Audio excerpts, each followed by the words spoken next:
할렐루야. 여러분 방금 찬양했던 찬양 임마누엘이죠. 임마누엘이 뭐죠?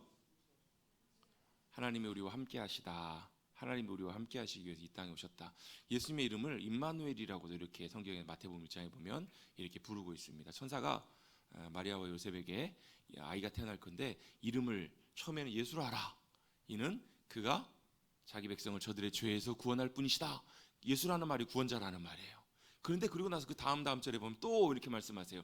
아들의 이름을 뭐라고 하라? 임마누엘이라 하라. 이렇게 가르쳐 주고 있어요. 임마누엘이라는 이름의 뜻이 뭐냐면 하나님이 우리와 함께 하신다라는 뜻이에요. 예수님의 이름이 하나님이 우리와 함께 하신다라는 뜻이에요. 별로 놀라지도 않으시네요. 예수님의 이름이, 예수님의 부르시는 이름이 임마누엘이라고요. 여러분 혹시 뭐 그런 적 있으신지 모르겠어요. 그래서 어렸을 때 어렴풋이 아마 뭐 그런 적들 기억들이 나는데요. 어렸을 때 이제 부모님이 일시적 밖에 나가셨다가 저녁이 됐는데 해가 어둑어둑해지는데 안 오시는 거예요. 그럼 여러분 지금처럼 뭐 할 수 있는 게 많은 것도 아니고 그때는 뭘 해요? 뭐 TV도 제대로 안 나올 때고 막 이러니까 그냥 오매불만 그냥 기다리는 거예요. 그 당시에는 또 형광등이잖아요. 지금처럼 이렇게 뭐 LED 밝은 등도 아니고 그런 곳에서 뭐만 기다리고 있어요? 엄마 아빠만 오시기만 기다리고 있어요. 밤이 늦어질수록 어때요? 걱정 근심이 더 커져요. 더 걱정이 되고 염려가 되고 그러다가 덜커덕 문이 열리고 누가 오세요? 부모님이 오시면 엄마 아빠 오시면 어때요? 엄마다 아빠다 그러면서 뛰어나가요. 그럼 뭐가 돼요? 안도가 돼요. 안도가. 걱정하고 있다가 뭐가요? 마음에 위로와 안심이 되잖아요. 그런 적이 없었나 봐요. 다들 뭐 보니까 전혀 공감을 못 하시는 것 같은 표정이에요. 오셔서 뭘 하세요? 그 이전에 뭐 라면을 끓여 먹었던 막 이렇게 있었던 오셔서 뭘 하시죠? 정리해 주시고 밥도 제대로 잘 챙겨 주시고 뭐 해주시는 거 다 해주시잖아요. 왜요? 누가? 부모님이 오셨기 때문에 그래요. 아버지가 오셨기 때문에, 어머니가 오셨기 때문에 그렇더라고요. 여러분 임마누엘의 의미가 그런 의미예요. 여러분 우리의 삶이 어때요? 홀로 이 땅 살아가는 우리들 가운데 누가 오셨어요? 하나님이 우리 가운데 오신 거예요. 하늘의 아버지가 우리 가운데 오신 거예요. 그걸 어쩌라고 그런 표정을 쳐다보고 계시는데요. 하나님 아버지가 우리 가운데 오셨기 때문에 뭐 하는 거예요? 우리 안도할 수 있는 거예요. 좀 제발 좀 믿으십시다. 그게 여러분 우리의 뭐가 돼요? 안심이 돼요. 평안해. 두렵고 두려워하다가 염려하다 걱정하다가 아 그렇지 주님이 우리 가운데 오셨지 아버지가 우리 가운데 오셨지라는 것이 믿어지고 고백되면 우리의 마음속에 뭐가요? 두려움이 평안으로 안도함으로 바뀌게 되잖아요. 그리고 또 어때요? 우리의 엉망됐던 것들 우리가 제대로 정리하지 못했던 것들 주님이 오셔서 뭐 하세요? 정리해 주세요. 아버지가 오셔서. 그래서 주님이 이 땅에 오셨는가? 우리와 함께 하시려고. 아멘. 그래서 주님이 우리 가운데 오신 이유가 주님이 우리와 함께 하시려고. 함께 오셔서 뭐 하세요? 그냥 함께만 계세요? 아니요. 오셔서 뭐 하세요? 다스리시고 주관하시고 뭐 하세요? 정리하신다고요. 정돈하신다고. 해결할 거 해결하시고. 그렇잖아요. 엄마 아빠 오셔서 뭐해요? 사고 친 거 있으면 해결하고 해결해 주시고 정리해 주시고 필요한 거 있으면 채워 주시고 이런 것들 하시잖아요. 주님이 우리 가운데 오셔서 뭐 하세요? 다스리시고 통치하시면서 우리 가운데 역사하신다고요. 주관하시고 통치하시기 위해서 오셨다고요. 그럼 뭐가 임해요? 주님의 손길이 함께 하세요. 주님의 손길이 함께 하시면 어떻게 되세요? 정리가 되기 시작해요. 예전에 섬겼던 교회에서 부목사님 설교를 하시는데 저희 이제 아이들과 비슷한 또래 아이들이 있었어요. 근데 거기는 아들만 둘이었어요. 아들만 둘이면 집이 참 평안하죠? 어때요? 아들만 둘이어도 저희 그때 딸 셋이 있었는데 딸 셋과는 비교도 안 될 만큼 엄청나게 활발하잖아요. 제가 그 딸 넷이잖아요. 딸 넷이어서 그래도 나름 다둥이 아빠로서 좀 그 뭐랄까 이렇게 자부심을 좀 갖고 있었는데 저번에 거기 갔더니 담임 목사님이 거기 아들이 넷이시래요. 부목사님은 아들이 5이시래요. 와, 그래서 야 저는 그 넷 다섯도 넷 다섯이지만 아들이 넷이고 아들이 5이다. 야 정말 대단하시다. 제가 예전에 듣기로 아들 셋 키우는 부목사님이 그러시더라고요. 집에 나만 하는 게 하나도 없다고. 피아노 다리가 부러지고 아무튼 뭐 어마어마한 일들이 일어난다고 하시더라고요. 어쨌든 아들이 둘 있는 집인데 아들이 둘 있으니까 어때요? 막 집이 참 정리가 잘 되고 조용했으면 좋겠지만 난리잖아요. 막 집이 엄청난 난리인데 참 그래도 아내에게 감사한다는 거예요. 왜요? 아이들을 재워놓고 아내의 손길이 닿으면 집이 금방 싹 깨끗해지고 정리가 된다고. 그게 여러분 엄마의 손길이고 어른의 손길이잖아요. 여러분 우리가 할 수 없는 일들 우리가 정돈되지 않는 우리의 삶의 자리 가운데 주님의 손길이 임하시면 마치 아버지 어머님의 손길이 임하신 것처럼 우리의 삶에 온전한 질서, 온전하게 정리되는 그런 귀한 은혜가 임하실 줄로 믿습니다. 그게 주님이 오신 목적이시라는 거예요.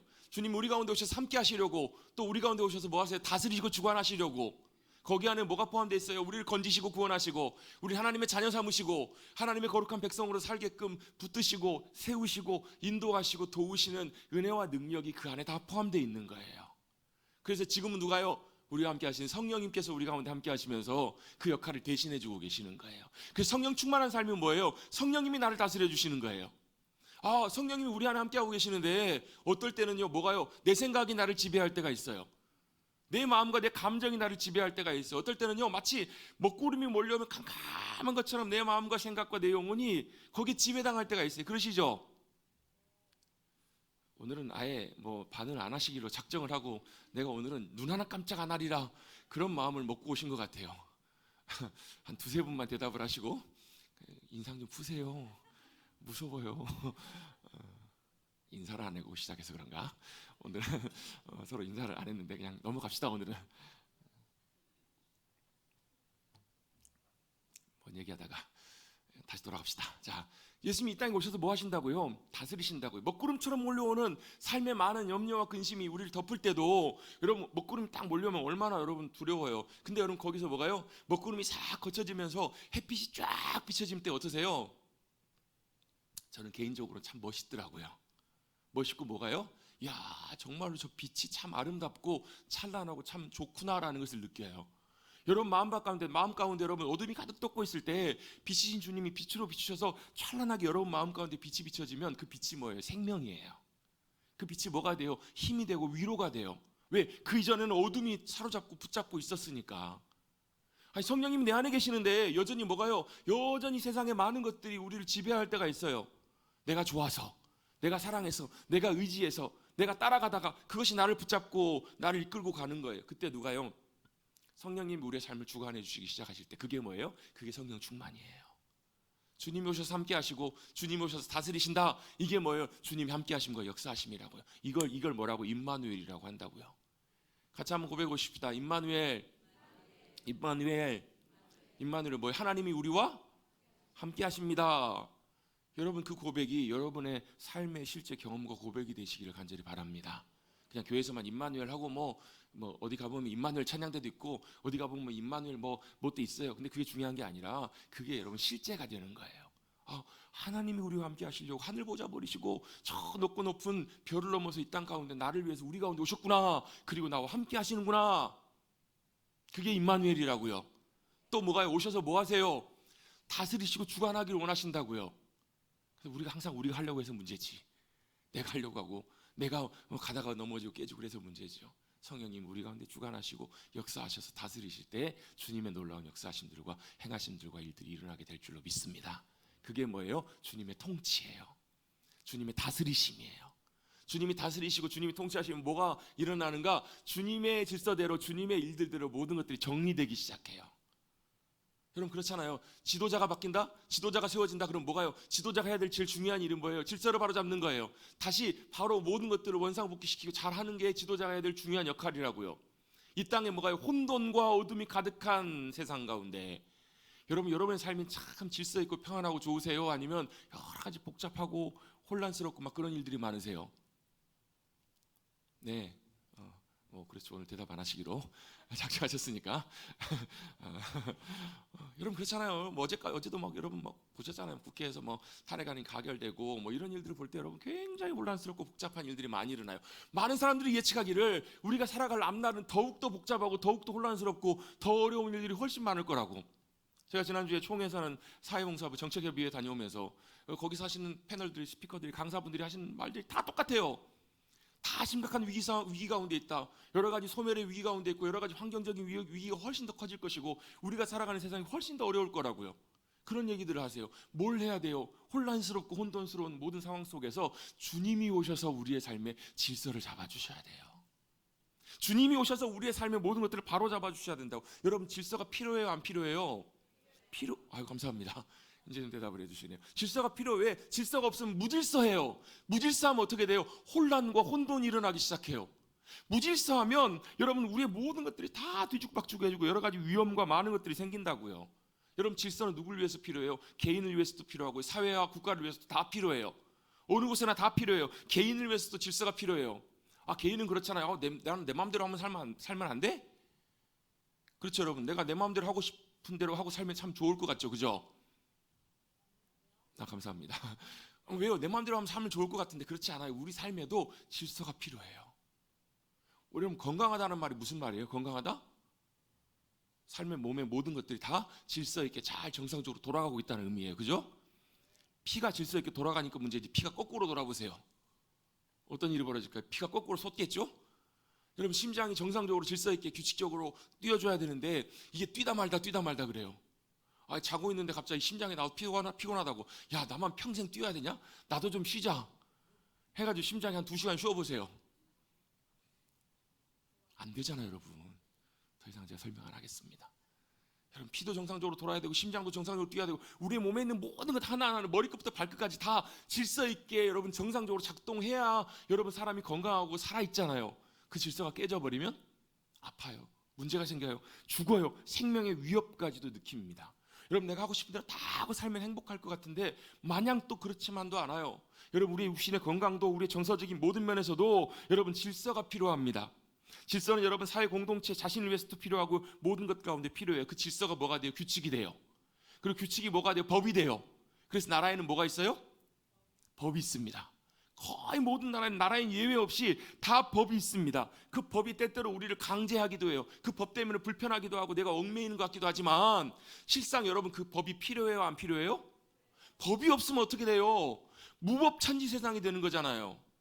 법이 없으면 여러분 난리 나요. 실제로는 내가 그 법이 있기 때문에 우리가 안전하고 보호받으면서 그 나라 가운데 살아가는 거지. 그 나라가 법이 없다? 무법천지다? 여러분 그런 나라 살고 싶으세요? 아니시잖아요. 법과 질서는 꼭 필요합니다. 그것들은 너무나 중요하고 그것이 있어야 우리가 안전하고 편안하고 살기 좋은 모든 상황들을 만들어주기 때문에 그래요. 여러분 세상에는 다 법이 필요해요. 나라에는 다 법이 필요한 것처럼 하나님 나라에도 법이 있어요. 하나님 나라에도 법이 필요하고 법이 있습니다. 그 법이 무슨 법인가? 하나님의 법이세요. 하나님 나라의 법은 하나님의 법입니다. 그 법은 어디서 할 수 있는가? 하나님의 말씀을 통해서 우리에게 보여주시고 말씀해 주세요. 그것이 왜 우리에게 중요하냐면 우리가 이 땅에 살아가고 있는 대한민국 국민이지만 또한 동시에 뭐예요? 하나님 나라의 백성으로 저와 여러분이 구원받고 부름받았기 때문에 그래요. 예. 여러분 하나님 나라의 백성으로 우리를 부름받으신 주님께서 우리를 부르셨기 때문에 하나님의 백성으로 살아가도록 부르셨기 때문에 우리에게 뭐가요? 하나님 나라의 법을 알고 지키고 살아가는 것이 필요한 거예요. 그 질서가 우리 가운데 세워지기 시작할 때 그 법대로 질서대로 나아가기 시작하면 어떤 일이 벌어지냐면요, 우리가 이 땅 살아가고 있지만 하나님 나라의 놀라운 승리와 은혜와 놀라운 영광과 귀한 것들을 이 땅에서도 누리고 살아갈 수 있게 되거든요. 여러분 우리가 국가의 법을 지키면 어때요? 국가가 그 법이 우리를 보장해주고 지켜주잖아요. 그런 것처럼 우리가 하나님의 나라의 법 가운데 하나님의 나라의 질서 가운데 살아가면 하나님 나라의 귀한 은혜들이 저와 여러분의 삶을 붙들어 주시고 이 땅에 살아가지만 하나님 나라의 놀라운 승리와 능력으로 살아갈 수 있도록 함께해 주신다라는 거예요. 그래서 하나님의 나라의 법이 너무너무 중요해요. 어떨 때는 여러분 우리가 신앙생활하면서 하나님 말씀 지키고 살아가는 것이 어떨 때는 막 억압 같고 불편해 보이고 내가 손해보는 것 같고 부담스럽고 세상에서 하나님 나라의 말씀 살아가다 보면 오히려 손해 많이 볼 것 같고 막 그런 생각 많이 들 때가 있으시죠? 남들은 안 그러는데 나는 이러고 이런 생각들을 많이 들 때가 있어요. 손해인 것 같지만 실제로는 나중에 놓고 보면 하나님 나라의 큰 관점에서 보면 꼭 그렇지만 않다라는 거예요. 여러분 만약에 하나님 나라의 놀라운 영광과 은혜와 누리는 삶이 우리의 삶의 복에 하나님이 주시는 복과 은혜의 전부라면 여러분 저와 여러분 예수님 믿자마자 이 땅 혼란스럽고 험악하고 살기 쉽지 않은 이 땅에서 주님이 하나님 나라로 바로 불러가시는 것이 최고의 복이잖아요. 근데 제가 이렇게 여쭤보면 한 분도 아멘 안 하시더라고요. 자, 우리가 예수 믿고 구원받았으니까 오늘 밤에 주님께서 우리를 하나님 나라로 주님 품으로 불러주실 줄로 믿습니다. 아무도 아멘 안 하시더라고요. 그건 또 싫으신가 봐요. 아니요, 여러분 이 땅에서 주님께서 우리를 부르실 때까지 뭐 하기를 원하시냐면 이 땅에 살아가면서 우리가 하나님 나라의 거룩한 백성으로 하나님의 질서 가운데 하나님 나라를 실제로 또 누리고 경험하고 살아가기를 주님이 원하시는 거예요. 그게 뭐예요? 그게 우리 믿음의 삶이거든요. 믿음의 삶은 이 땅에서 손해보는 것이 아니라 하나님의 질서 가운데 살아갈 때 하나님이 어떻게 함께 하시는지, 하나님의 법 가운데 갈 때 하나님이 어떻게 우리를 보호하시고 지키시는지, 어떻게 역사하시고 어떤 능력으로 우리를 붙드시고 인도하시는지, 함께 하시는지, 그걸 경험하고 누리고 살아가라고 주님이 이 땅에 저와 여러분 남겨두신 거예요. 할렐루야. 그래서 여러분, 제가 자주 언급하는 신명기 10장 말씀에 보면 이런 말씀이 있어요. 하나님이 원하시는 것이 두 가지래요. 너희는 마음을 다하고 뜻을 다하여 나 여호와를 경외하고 사랑하라. 두 번째는 하나님의 명령과 규례와 법도와 말씀을 지켜 행하라. 이게 두 가지래요. 근데 그리고 나서 뭐라고 말씀하시냐면 이것이 너희의 행복을 위한 것이다 라고 말씀하세요. 하나님 말씀 지키는 것이 하나님의 기쁨이지만 이게 누구를 위해서요? 저와 여러분의 행복을 위해서. 여러분 옆에 계신 분들에게 인사합시다. 행복합시다. 좀 마음을 담아서 좀 해주세요. 행복합시다. 뭐 나만 행복하면 됐지. 아니요, 여러분, 하나님께서 뭘요? 우리 행복을 위해서 뭐 하셨다고요? 하나님의 말씀의 법도 질서 그것들을 주셨다고요. 실제로 여러분, 우리 삶에 하나님의 질서, 하나님의 법과 다스리심이 임할 때 우리는 하나님의 나라의 놀라운 생명과 은혜와 승리를 살아가게 될 줄로 믿습니다. 왜요? 이유가 있습니다. 하나님의 나라의 법의 제일 첫 시작이 뭘로 시작해요? 하나님이 태초에 천지를 창조하셨다고. 그럼 하나님 나라의 법, 질서의 제일 첫 시작은 하나님의 법, 하나님께서 모든 것을 창조하셨다라는 거예요. 하나님이 만드셨으니까 천하 만물은 누구 것이요? 하나님의 것이라고요. 저와 여러분 누가 만드셨을까요? 하나님이 만드셨어요. 좀 믿으세요. 믿으십시다. 저와 여러분, 하나님께서 부모님으로부터 태어났는데요, 여러분 부모님이 아무리 애쓰고 노력해도 하나님이 이 땅에 생명 주시지 않으시면 아무리 노력해도 안 돼요. 하나님이 우리를 이 땅에 생명 주셔서 태어나게 하셨어요. 그럼 누구 거예요? 하나님의 것이라고요. 하나님의 것이면 누가 책임지세요? 하나님이 책임지신다고요. 여러분 AS라고 아세요? 애프터 서비스. 뭐 하는 거예요? 물건을 만들어서 판 제조사가 뭐 하는 거예요? 물건을 팔아놓고 땡이 아니라 정해진 기간 동안에 1년, 3년 동안에 뭐 하는 거예요? 문제가 생기거나 뭐가 이상이 있으면 누가 책임지는 거예요? 제조사에서 책임지는 거예요. 결함이나 이런 것들이 있을 때. 여러분, 저와 여러분에게 결함이 있으시면 하나님이 책임지실 줄로 믿습니다. 왜요? 하나님 것이니까 하나님 책임지셔야죠. 여러분, 하나님 앞에 기도할 때 따지세요. 하나님 AS 하세요. 하나님 책임지시라고. 왜? 하나님이 우리를 만드셨고 천지 만물을 만드셨어요. 우리 하나님의 소유예요. 그러면 또 뭐가 중요한 게 있냐면요, 하나님의 것이기 때문에 누가 중요해요? 하나님이 중요하세요. 하나님의 뜻, 하나님의 기준, 하나님의 질서, 하나님이 오르십니다. 이걸 인정하는 자리까지 가는 거예요. 자, 처음에 하나님이 만드셨어요. 그죠? 그러니까 누구 거예요? 하나님의 것이에요. 그럼 뭐가요? 하나님이 중요해요. 하나님이 오르세요. 여러분, 우리가 만들지도 않았는데 우리가 감 내놔라 배 넣어라 그러면 돼야 안 돼요? 안 된다고요. 옳고 그름 모든 것들을 판단하시는 분은 하나님이셔야 된다는 거예요. 우리의 인생도 마찬가지시고 만드신 분도 주님이시기 때문에 주님이 오르세요. 주님이 의가 되세요. 그래서 여러분, 제가 지난주에 계시록 말씀을 읽다가요, 계시록 4장에 이런 말씀이 있더라고요. 천군 천사들과 장로들이 모여서 주님을 찬양하는데 뭐라고 하냐면, 주께서 만물을 지으셨습니다. 그러하기에 만물이 주의 뜻대로 있었고 또 지으심을 받았습니다. 천하 만물이 누구 뜻대로요? 주님의 뜻대로, 주님의 길대로, 주님의 계획대로, 주님의 질서대로 모든 것들이 만들어졌다라는 거예요. 그걸 고백하고 있어요. 그래서 누구의 질서가 중요한가? 하나님의 기준 질서가 중요해요. 근데 문제가 하나 있습니다. 뭐가 문제예요? 창세기 시작하자마자 인간이 뭐래요? 선악과를 따먹어요. 자, 선악과를 따먹은 게 뭐가 문제라고요? 선과 악을, 옳고 그른 것을 하나님이 하셔야 되겠는데 우리가 하겠다는, 내가 하겠다라는 거예요. 바꿔 표현해 보면 내가 하나님 되겠다고, 내가 주인 되겠다고, 내가 내 인생 내 마음대로 살겠다고, 이게 선악과라고요. 이게 왜 문제냐면요, 우리 인간은 그걸 할 수가 없어요. 이게 여러분 다 사람마다 다 달라요. 그래서 내가 하나님이고 내가 오르니까 여러분 어때요? 세상 나가면 누가 주인이에요? 내가 주인이에요. 여러분 몇십 년을 살았는데 남편과 아내가 왜 싸워요? 내가 옳은데 네가 옳대. 내가 좋은데 네가 싫대. 그렇잖아요. 여러분 사람마다 만나보면 여러분 다 좋아하는 애들도, 조그마한 꼬맹이들도 여러분 불러다가 물어보면 지 좋은 거 있고 지 싫은 거 있어요. 지 싫은 건 절대 안 해요. 여러분 왜 그래요? 다 자기 기준이 있어요. 자기 길이 있다고요. 원래는 누가요? 하나님이 기준이 되시고 하나님의 의가 되시고 하나님이 거기 서 계시는데 내가 서겠다라는, 그게 바로 죄의 시작이고 죄의 뿌리고 죄의 심각한 가장 중요한 죄의 본질이에요. 내가 하나님 대해서 내 마음대로 살겠다. 그래요. 그럼 어떻게 돼요, 여러분? 맨날 싸운다니까요. 맨날 다 다툰다니까. 왜? 우리는 절대로 온전할 수가 없어요. 뭐가 옳은지 제가 여기서 오른쪽이라고 하면 여러분은 무슨 쪽이세요? 왼쪽이시라니까요. 이해가 잘 안 되시나 봐요. 여러분, 이쪽에 우리나라는 해가 떠서 어떻게 돼요? 해가 동쪽에서 떠가지고 남쪽으로 지나 서쪽으로 가잖아요. 호주 가보세요. 해가 어디예요? 반대로 지구가 여러분 남반부와 북반부가 여러분 지구 도는 방향이 달라요, 여러분. 그래서 뭐 적도 쪽에 가보면 여러분 그런 게 있다잖아요. 이쪽에서 나뭇잎을 돌리면 이쪽으로 도는데 이쪽 적도 밑으로 내려가 돌리면 돌린다, 뭐 아마 그런 것도 있어요, 여러분. 왜 그래요? 기준이 따라 다 달라지는 거예요. 누가 기준을 할 거예요? 목소리 큰 사람이요? 여러분, 그 기준을 하실 수 있는 유일한 분은 하나님만이 유일하게 의의 기준이 되실 수 있는 분이세요. 그래서 우리가 인정하는 것, 그것이 여러분 하나님 앞에 회복된 첫 시작이에요. 주님께서 그것을 위해서 우리 가운데 뭘 하셨냐면 구원의 놀라운 은혜를 베푸셨어요. 왜? 우리의 본성이 태어날 때부터 우리는 뭘로요? 내가 주인 돼서 죄인 가운데 내 마음대로 살겠다고 하는 본성이 우리 가운데 내재되어서 태어나기 때문에 그래요. 여러분, 우리 아담과 하와 우리 조상님이 어때요? 죄를 짓고 죄인이 되었어요. 태어난 그 밑에 후손들은 다 뭐가 되는 거예요? 죄인 되는 거예요. 김씨 집안에서 얘가 태어났습니다. 김씨예요, 김씨. 그렇죠? 여러분, 흑인과 흑인이 결혼해서 아이를 낳았어요. 흑인이 태어나는 거예요.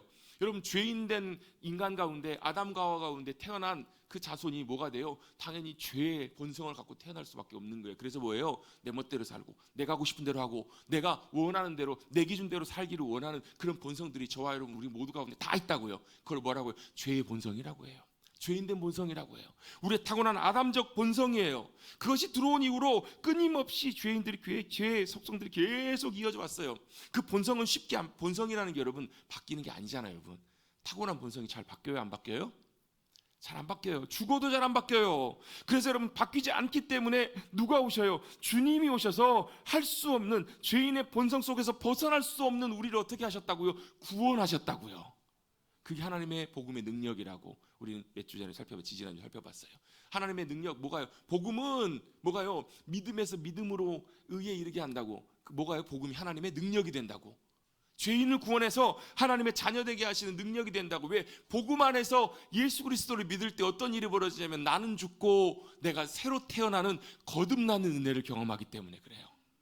내 옛날 죄된 본성, 바뀌지 않는 내 본성이 어때요? 죽어도 안 바뀌니까 어때요? 죽어야 돼요. 죽어도 안 바뀌니까 죽어야 된다고요. 내가 죽었어요. 어디서? 십자가 위에서요.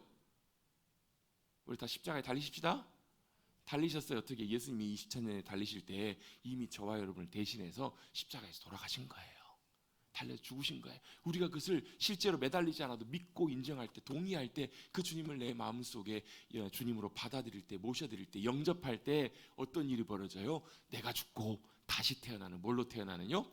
하나님의 자녀로 태어나는 놀라운 구원의 은혜를 저와 여러분에게 선물로 주신 거예요. 영접하는 자, 곧 그 이름, 예수 그리스도 그 이름을 믿는 자들에게는 하나님의 자녀가 되는 권세, 특권을 주셨다고요. 선물을 주셨다는 거예요. 뭐가요? 하나님의 자녀로 거듭나는 그런 귀한 은혜를 주신 거예요. 뭐가 되신 거예요? 하나님의 자녀가 된 거예요. 구원, 그게 구원의 은혜예요. 내가 내 멋대로 내 마음대로 살 수밖에 없는 죄인의 본성으로 태어난 우리들이 이제 죽고 하나님의 자녀로 거듭나게 되었어요. 뭐가 됐다고요? 내가 하나님의 자녀가 되었다고요. 그럼 하나님이 우리의 뭐가 되세요? 아버지가 되세요. 하나님이 우리 아버지가 되신다라는 것, 여러분, 하나님이 우리가 아버지가 되시고 우리가 하나님의 자녀가 된다라는 것, 그게 여러분 얼마나 감사할 일이고 기뻐할 일인지 몰라요. 여러분, 아이들에게서 제일 중요한 순간, 제일 복된 순간은 뭐냐면 엄마 아빠에게 안기는 거예요. 엄마 아빠 품에 안겨 있는 것, 의지할 분이 있다라는 것, 내가 피하고 기댈 분이 있다라는 것, 부모님이 계신다라는 게 여러분 얼마나 큰 은혜이고 복이에요. 그렇죠? 근데 여러분, 여기 계신 분들 중에서는 이제 나이가 드셔서 연로하신 부모님이 먼저 떠나신 분들 계실 거예요. 부모님이 안 계세요. 어떻게 해요? 걱정하지 마세요. 우리에게는 하늘 아버지가 계세요. 하늘의 아버지가 우리 아버지고 아버지로 함께하고 계신다고요. 울적할 때, 힘들 때마다 어디요? 우리 아버지께 믿음으로 나가서 어떻게 하는? 안기시는 거예요. 할렐루야. 그게 뭐예요? 하나님의 자녀됨의 특권이에요. 우리에게 누가 계신다고요? 같이 한번 고백하고 있습니다. 하늘 아버지, 하나님 아버지, 아바 아버지, 그분이 우리의 아버지, 아빠가 되어주신다고요. 부모님이 되어주세요. 얼마나 그게 감사하고, 여러분, 우리가 의지할 분이 계신다는 것이 여러분 얼마나 귀한 복된 은혜인지 몰라요.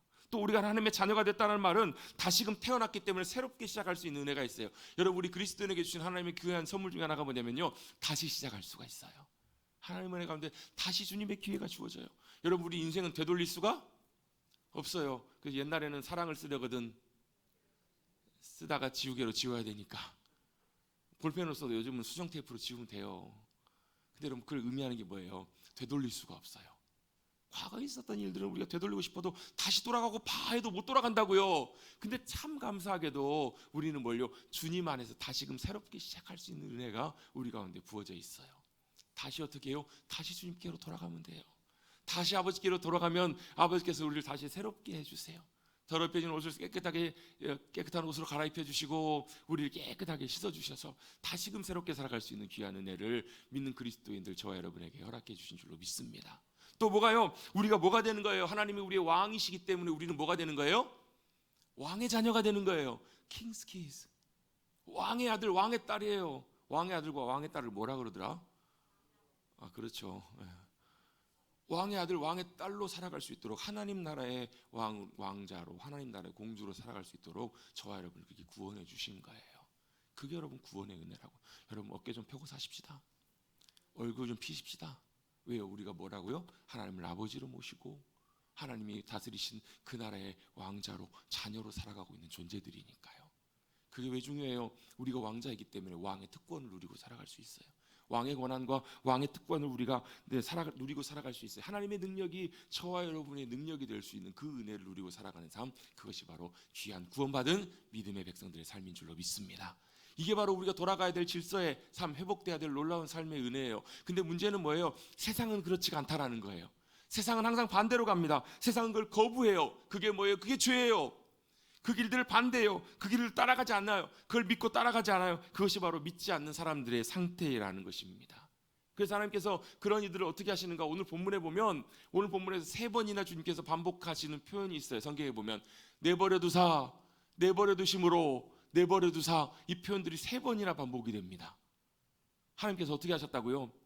하나님을 거역하고 하나님을 거절하고 자기 뜻대로 자기 마음대로 살기를 원하는 그들을 내버려 두신 거예요. 영어 성경에 보면 뭐라고 나오냐면 기브업이라고 나와요. 기브업이 뭐예요? 포기해버리시는 거예요. 어벤던, 포기해버리시다. 헬라어 원어에도 마찬가지예요. 하레도겐이라는 말도 같은 의미예요. 하나님이 내버리신다는 말은 포기해버리시는 거예요. 여러분, 포기해버리셨다고 많이 하나님 뭐 인자와 자비와 사랑이 무궁하시고 뭐 끝까지 참으신다는데 어떻게 하나님 그냥 포기해버리셔? 이런 차원이 아니에요. 하나님은 끝까지 말씀하시고 끝까지 보여주시고 끝까지 기다리시고 끝까지 돌아오라고 그렇게 원하시고 기다리고 계시는데, 애타게 찾으시는데 누가 안 돌아오는 거예요? 인간이 안 돌아오는 거예요. 사람들이 안 돌아오는 거예요. 여러분, 우리 지난주에 말씀해 보면 하나님께서 하나님이심을 많이 보여주셨다고, 그걸 뭐 자연 계시, 특별 계시 이렇게 나누기도 하는데요. 해가 뜨는 걸 보면서, 여러분, 이 공간에 공기가 있는 걸 보면서, 우리가 살아 숨쉬는 걸 보면서 뭘 알아요? 하나님의 살아계심과 하나님이 하나님이시라는 것을 우리가 이런저런 여러 가지 모양으로 알 수가 있다고요. 심지어 여러분, 과학자들도 신을 믿는다고 제가 말씀드렸잖아요. 왜? 자기들 차원에서 이해할 수 없는 부분들은 신적인 영역이라고 그들도 인정을 해요. 우리는 그분이 하나님이시라는 것을 믿지만, 분명한 하나님이시라는 것, 여호와 하나님이시라는 것을 우리 믿지만, 그 차이가 있지만 그들도 인정한다고요. 알아요, 사람들도. 근데 뭐예요? 안 믿는 거예요. 안 받아들이는 거예요. 거역하는 거예요. 거절하는 거예요. 자기 마음대로 그렇게 살아가는 그들을 하나님께서 어떻게 하시냐면 내버려 두신다는 거예요. 그 내버려 두신다는 말이 그냥 포기해버리신 것이 아니라 그들을 하나님께서 어찌하실 수가 없는 거예요. 여러분, 여기에 좀 딜레마가 있습니다. 하나님은 모든 것을 다 하실 수 있는 분이신데요, 딱 하나 못 하시는 게 있어요. 하나님 뭘 못 하시냐면 사람을 마음대로 못 하세요. 왜요? 사랑하시기 때문에 마음대로 못 하세요. 하나님이 뭐 하신다고요? 마음대로 못 하세요. 사랑하시기 때문에 마음대로 못 하시는 거예요. 아니, 하나님이 우리를 인간처럼 대하시면요, 어때요? 잘못된 길을 걸어가고 있으면 삐삐 1번 로봇 돌아와, 이러면 돌아온다고. 여러분, 그렇죠? 기계들도 여러분 시키면 명령대로 하면 그대로 돌아와요. 하나님이 범죄하고 잘못하고 악한 길 걸어가고 있는 이들을 향해서 딱 잘못 살려고 할 때 벼락을 쳐버리시는 거예요. 그럼 어떻게 해요? 정신 번쩍 들겠죠? 그래요, 안 그래요? 그러겠죠. 나쁜 짓을 했더니 그것만 하면 막 몸이 아프고 막 힘들어요. 그럼 어때요? 그거 해요, 안 해요? 안 하겠죠. 그렇게 하시면 좋겠지만 하나님은 뭐 하세요? 사람 인격적으로 대하신다고요. 기계적으로 강제적으로 대하실 수가 없어요. 사랑하시기 때문에. 왜? 사랑은 자발적인 거거든요. 하나님께서 우리에게 원하시는 게 그거예요. 우리가 뭘요? 우리가 선택하는 거, 자발적으로 주님을 사랑하고 주님을 선택하기를 주님이 원하시는데, 하나님을 알지 못하는 사람, 하나님을 알기 원치 않은 사람들은 어떻게 해요? 자발적으로 거절하는 거예요. 자발적으로 노하는 거예요. 그러면 어떻게 돼요? 결국 하나님께서도 버리실 수밖에 없는, 내버려 두실 수밖에 없는 그런 상황 속에 있는 거예요. 저는 가보지 못했지만 나이아가라 폭포 가보신 분 계시죠? 아무도 안 가보셨나요? 우리 도모 가서 한번 가보십시다.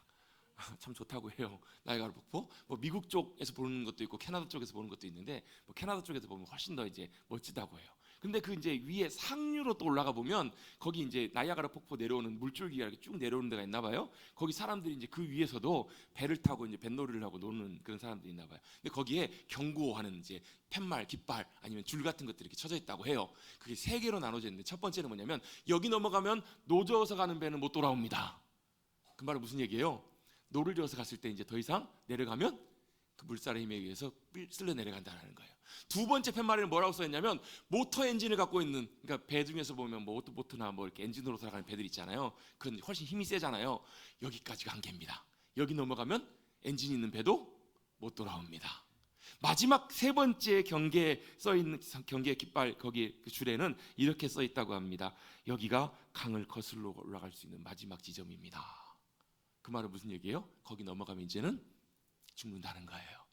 그렇게 경고하고 써놨음에도 불구하고 꼭 매년 몇 명씩 거기서 내가 좀 더 가보리라 하다가 빠져 죽는 사람들이 꼭 있다라는 거예요. 왜요? 말려도 안 돼요. 그렇죠? 아무리 말리고 뜯어 말려도 안 돼요. 왜? 자기가 그 넘어서는 순간에 그 선을 넘어서면 어쩔 수가 없어요. 그게 뭐라고? 그게 하나님의 내버려 두심이라는 거예요. 하나님이 말씀하시고 끊임없이 경고하시고 하셨음에도 불구하고 그걸 넘어서는 부분들은 어떻게 해요? 자신이 그대로 다 감당해야 된다는 거예요. 그걸 하나님께서는 오늘 그대로 말씀하시는 거예요. 돌이켜야 되는데 사람들이 돌이키지 않아요. 하나님께서는 애타게 말씀하시고 기다리시지만 안 된다라는 거예요. 그래서 어때요? 하나님이 내버려 두심으로 결과가 어떻다라는 거예요. 결과가 오늘 세 군데, 세 번에 걸쳐서 나와요. 세 번 말씀하셨기 때문에 세 번 나와요. 결과가 어때요? 몸이 욕돼요. 또 비정상적인 일들이 일어나요. 그 결과가 어떻게 돼요? 어둠과 죄악의 것들이 가득 사람의 삶 가운데, 세상 가운데 가득 차게 되는 그런 일들이 벌어지는 거예요. 돌이켜야 되는데 돌아오지 않아요. 그런 엉망이 되는 세상이 와요. 여러분, 자, 돌이켜야 되는데 돌이키지 않는 것, 그게 왜 중요하냐면요, 돌아와야 살거든요. 내 마음대로 살고 내 질서대로 마음껏 살면 행복할 것 같은데 마냥 그런가요? 여러분, 누가복음 15장에 보면 두 아들이 나와요. 한 아들이 아버지에게 가서 뭐래요? 아버지 돌아가시면 저 유산 주실 거 있잖아요. 유산을 받아가지고 집을 나가요. 왜 나가요? 자기 마음대로 살려고. 아버지의 굴레를 벗어나서, 집의 제약에서 벗어나서 자기 하고 싶은 대로 마음껏 하고 살아보려고. 그러면 좋을 것 같으니까, 그럼 행복할 것 같으니까, 기쁠 것 같으니까. 얼마나 갔어요? 얼마인지는 안 나왔어요. 근데 금방, 죄송합니다, 연표 써서 쪽박차잖아요. 금방 여러분 다 날려버려요. 그 결과가 어때요? 처참한, 돼지와 함께 먹을 것을 갖고 싸워야 되는 그런 비참한 인생으로 완전히 무너져 버리잖아요. 여러분, 아버지 집에 있는 것이 그렇구나, 복이었구나라는 것을 그제서야 깨닫고 돌아와요. 돌아왔으니까 망정이지. 안 돌아왔으면 어때요? 그냥 그대로 비참한 삶을 하고 삶을 살다가 망했을 거라고요. 여러분, 우리의 뜻대로 다 되는 것이 좋을 것 같지만 실제로는 마냥 좋은 것이 아니에요. 그래서 여러분, 오스카 와일드라는 분은 이런 얘기를 했어요. 신들이, 그러니까 여기서 말하는 하나님 꼭 말하는 것만 아니고, 뭐 신들이, 믿는 신들이 우리를 벌하고 싶을 때 우리의 기도를 다 들어준다, 그런 얘기를 했어요. 무슨 얘기예요? 원하는 대로 다 해주는 것이 절대 좋은 것이 아니다라는 거예요. 여러분, 아이들이 원하는 대로 다 해준다면 아이는 어때요? 좋아할지 모르지만 어때요? 아이는 큰일 나요. 아이는 정말 큰일 나요. 실제로는 전혀 그렇지가 않아요. 아이들은 해줘야 될 것이 있고 멈춰서 해야 될 것, 막아야 될 것들이 있어요. 저희 아이도요, 어떨 때 이제 뭐 어떤 상황에 따라서 이제 핸드폰 막 영상 보여주면 좋아요, 빠져들어가요. 그래서 이제 그만 보자, 내놓으라고 하면 내놔야 안 내나요? 목숨 걸고 지켜요. 진짜 목숨 걸고 지켜요. 그걸 뺏기고 뺏어가면 세상을 다 잃은 표정으로 울고 난리를 쳐요. 여러분, 아이들에게 그 영상을 보는 것이, 많이 노출되는 것이 절대 유익하지 않잖아요. 여러분, 그 금방금방 지나가는 영상들이 여러분 아이들의 사고와 아이들의 정서에는 절대 도움이 되지 않아요. 여러분, 요즘 아이들 여러분 얼마나 대단한지 아시죠? 여러분, 요즘 아이들은 여러분 집에 앉아가지고 3살 4살부터 세상을 다 경험하고 살아요. 그게 여러분 아이들에게 절대 유익할 리가 없습니다. 여러분 아이들에게는 아이들에게 필요한 것들이 있어요. 유익하고 좋은 것들이 있어요. 그런데 아이들이 원한다고 다 해주면 아이들은 좋아할지 모르지만 그건 절대 아이들에게 복되고 유익한 것이 아니잖아요. 여러분 사춘기 아이들이 여러분 부모의 간섭이 싫어가지고 집을 나가요. 집 나가면 좋을 게 하나도 없어요.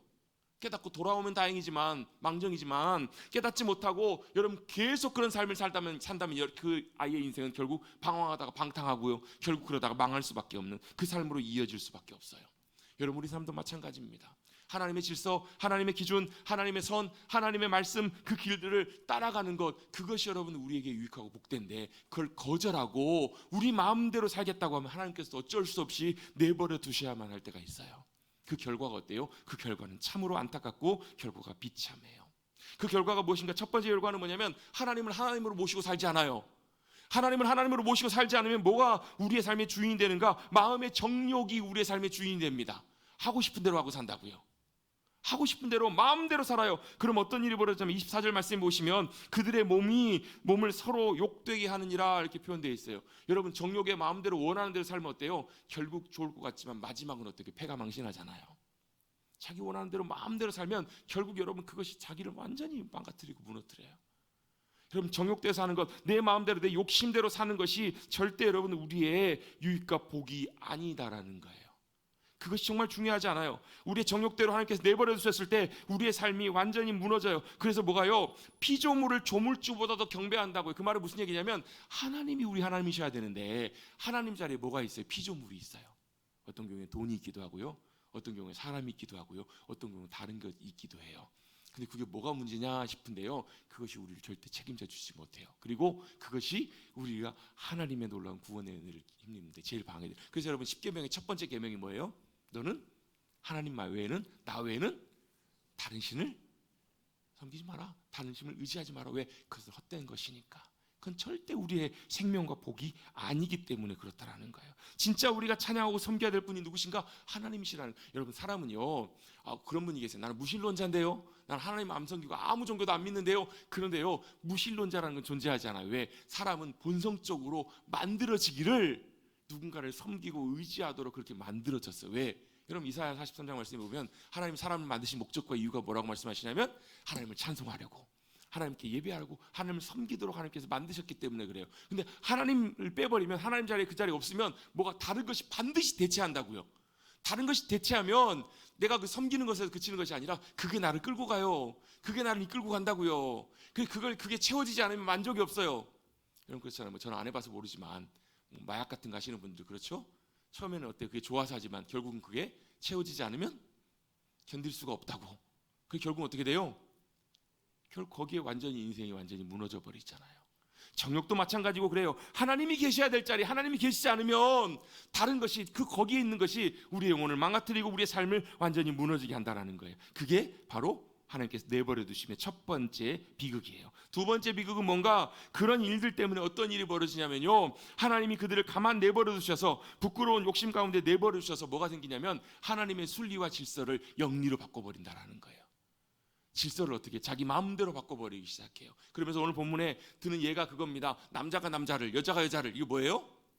동성애예요. 동성애. 남자와 남자가, 여자가 여자가 서로 사랑해. 아니 하나님께서는 남자와 여자가 서로 사랑해서 하나가 되어서 이 땅 가운데 풍성한 아름다운 삶을 살아가도록 이렇게 만드셨는데 남자가 남자를 사랑하고 여자가 여자를 좋아하면 어떤 일이 벌어져요? 제일 첫 번째로요, 생명이 끊어져요. 여러분 많이 생각해 보세요. 이 땅에 있는 모든 남녀가 아니라 남자와 남자끼리, 여자와 여자끼리 서로 짝을 지어 결혼을 했어요. 그럼 어떻게 될까요? 한 세대가 지나가지 않아도 인류는 멸망할 거예요. 맞나요? 잘 계산이 안 되시나 봐요. 이해가 잘 안 되시나 봐요. 보세요. 남자와 남자가 결혼하고 여자와 여자가 결혼하면 애가 태어나요, 안 태어나요? 요즘 물론 뭐 인공 수정 하지만 그것도 여러분 남자의 도움이 있기 때문에 가능한 거잖아요. 남자와 남자끼리, 여자와 여자끼리 완전히 이렇게 서로 결혼을 하면 아이가 태어날 수 없으니까 여러분 우리나라 출산율이 올해 아마 6.8% 정도 나올 것 같은데 6.8%가 문제가 아니라 빵에 빵. 빵이면 뭐예요? 지금 사는 이 사람들이 살고 죽으면 다 끝난다고요. 왜요? 생명이 없으니까. 여러분 동성애가 무서운 이유가 이거예요. 하나님의 생명의 질서를 반해요. 질서가 깨어지기 때문에 이걸 반해요. 이유가 뭐예요? 우리가 좋아서 하는데, 우리가 좋다는데 뭔 상관이야? 뭔 상관이냐 싶지만 이건 하나님의 질서에 반하기 때문에 그래요. 하나님의 질서에 반하면 생명이 끊어집니다. 그리고 당연히 마땅하게 그것이 죄예요. 또 뭐냐면 여러분, 시대와 역사, 성경의 이야기를 떠나서도 여러분 일반 역사를 놓고 보더라도요, 일반 역사에 가장 번성할 때가 가장 타락한, 음란과 타락한 제약들이 가장 많을 때, 특별히 로마 같은 데 보면 가장 번성했을 때 가장 타락해요. 성적으로도 그렇고. 그리고 성적으로 타락한 그 타락의 끝에 가보면 뭐가 있냐면 동성애가 있어요. 동성연애가 있어요. 꼭 끝에 가보면요. 그건 여러분 뭐 로마뿐만 아니라 성경에도 소돔과 고모라도 그래요. 소돔과 고모라에 룻을 만나러 천사 두 사람이 사람 모습으로 가잖아요. 소돔에 있는 사람들이 다 모여요. 다 모여서 뭐래요? 이끌어내라는 거예요.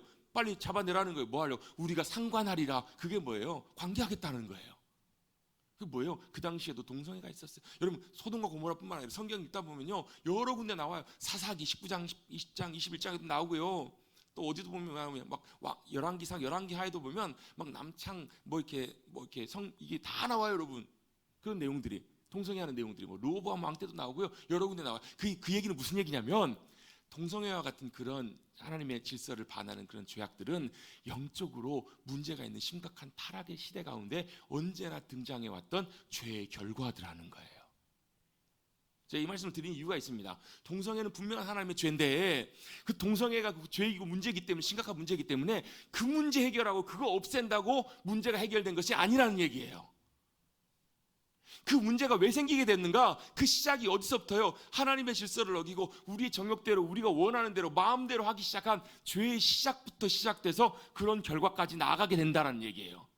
그러면 그 문제 해결한다고, 그 문제 끊어버린다고, 그거 없앤다고 문제 해결되는 것이 아니라 다시 어디로요? 원론적인 가장 중요한 처음 문제로 돌아와야 그 문제가 해결된다는 얘기예요. 그 문제가 어디예요? 하나님 자리에 하나님 다시 계시는, 하나님이 우리 하나님 되시고 하나님의 질서 가운데 우리가 돌아오는, 그 질서 가운데로 돌아와야 우리 가운데 다시금 회복되는 일들이 일어나게 되는 거예요. 동성애라는 죄가 어찌 보면 하나의 그냥 열매예요. 결과예요. 죄의 결과예요. 그 뒤에 나오는 더 열매들, 많은 죄의 열매들도 많이 나와 있어요. 그런데 우리가 하나님의 질서를 버리고 타락할 때 죄의 결과로 그런 일들이 일어나기 때문에 어디로요? 다시 주님께로, 하나님의 질서로 돌아가야 된다는 것을 우리는 보고 상황들을 통해서 판단해야 되는 거예요. 지금 시대를 보면서요. 지금의 시대뿐만 아니라 세상이 영적으로 타락할 때마다, 어두울 때마다 이런 일들이 계속 반복되어 왔어요. 또 세 번째로 뭐가요? 하나님께서 그들의 마음에 그대로 내버려 두세요. 뭐 하는 마음이요? 28절을 우리 같이 한번 읽어보십시다. 28절 읽어봅니다. 시작. 또한 그들이 마음에,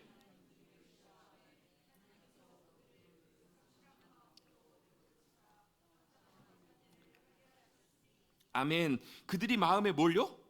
하나님 두기를 싫어했다라는 거예요.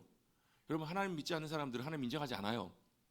또 믿는 그리스도인들 가운데서도 하나님을 나의 마음의 주인으로, 왕으로 모시기를 싫어할 때도 있어요. 하나님을 마음에 두기를 싫어하면 하나님께서 상실한 마음을 그대로 내버려 두세요. 우리 마음속에 찾아오는 게 뭐냐면 상실이에요. 상실을 느껴요.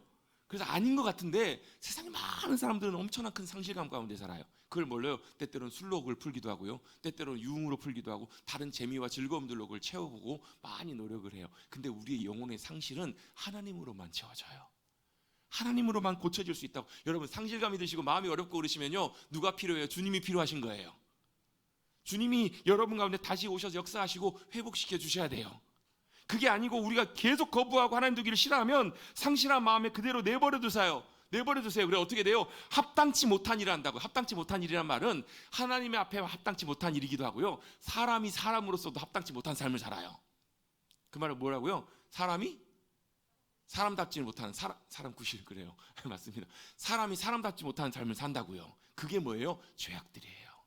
그래서 여러분, 그 뒤에 나와 있는 29절, 30절, 31절 나와 있는 이 죄의 양상들, 죄의 모습들은 저도 예전에 이렇게 생각했거든요. 우리 인간들이 이렇게 죄를 짓기 때문에 우리가 죄인이구나. 아니요, 이것도 또 맞긴 맞는데, 우리가 하나님을 마음에 두기 싫어해서 하나님이 상실한 마음대로 내버려 주셔서 우리가 악한 마음대로 우리가 그냥 그대로 살게 되면 나타나는 결과가 이런 결과들이더라는 거예요. 세상에 불의가 가득하고 추악, 탐욕, 악의가 가득하고 시기, 살인, 분쟁, 사기, 악독이 가득하고 수군수군하고 비방하고 하나님께서 미워하시고, 하나님께서 미워하시는 자, 또 하나님을 미워하는 자, 이렇게도 표현할 수 있어요. 또 능욕하는 것, 교만한 것, 자랑하는 것, 악을 도모하는 것, 부모를 거역하는 것, 우매한 것, 배약하는 것, 무정한 것, 무자비한 것, 이런 것들이 나타난다는 거예요. 혹시 이런 분들 알고 계세요?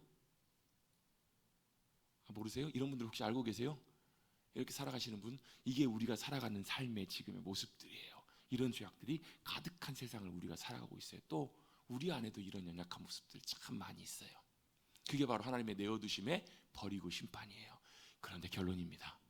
그런데 우리가 이런 가운데 살아가고 있음에도 감사한 게 있어요. 뭐예요? 주님이 우리의 구주가 되어주신다라는 거예요. 십자가의 복음의 은혜가 우리를 이 모든 허물과 죄악으로부터 우리를 건져주시고 용서하시고 새롭게 해주실 수 있는 하나님의 능력이 되신다라는 거예요. 여러분, 이런 모습들을 볼 때마다 저와 여러분의 삶 속에도 많이 있어요. 세상에 이것들이 가득한 삶을 살아가요. 근데 세상은 어때요? 오히려 그것이 옳다라고 하고 칭찬해주고 인정하고 살아가요. 근데 우리는 알아요. 이것이 죄악이라는 걸 알아요. 이것이 아니라는 걸 알아요. 근데 우리가 감당해내고 이겨낼 수 있는 능력이 없어요. 그래서 감사한 것이 주님이 우리의 능력이 되어주시는 거예요. 구원의 능력, 용서의 능력, 놀랍게 회복시켜 주시는 놀라운 능력이 바로 그 주님께로 있다라는 거예요.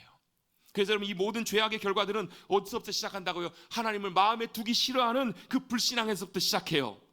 그런데 반대로 오히려 우리가 하나님을 하나님으로 인정하고 고백하고 믿고 모시고 주님 앞에 나아가기 시작할 때 하나님의 놀라운 선하신 손길이 우리를 다시금 회복시켜 주시고 하나님의 놀라운 복과 승리와 생명의 삶으로 우리의 삶을 붙드시고 인도해 주실 줄로 믿습니다.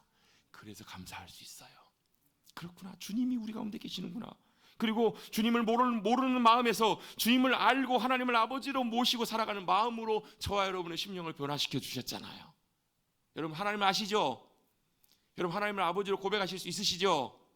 그게 주님이 하신 거라고요. 그래서 감사할 수 있어요. 또 뭐가요? 우리 안에 있는 이런 허물들과 죄악들과 무질서함과 모든 것들을 주님이 용서해 주셨어요.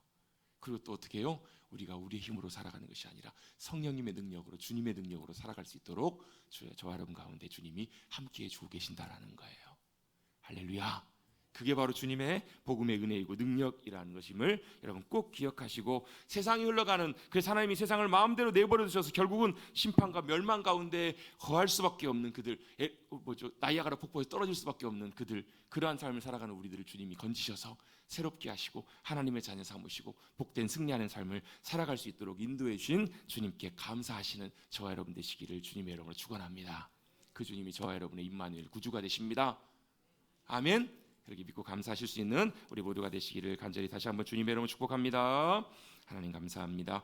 오늘도 주님 오심을 다시 기다리는 대림절 기간 주님 앞에 예배드리며, 세상은 세상의 흐름대로 흘러가고 주님도 세상의 악한 모든 것들을 내버려 두사 세상이 더욱더 악해지고 혼란스러워져 가고 무질서해져 가는 그런 상황 속에 살아가는 우리들을 주님이 사랑하시고 하나님의 자녀 삼아주시고 건지시고 붙들어 주셔서 주님의 은혜 가운데 살아갈 수 있도록 인도해 주셔서 감사를 드립니다.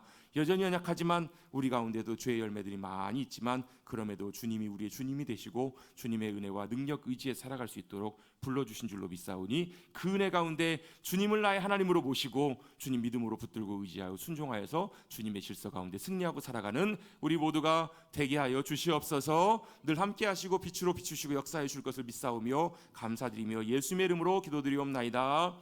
아멘.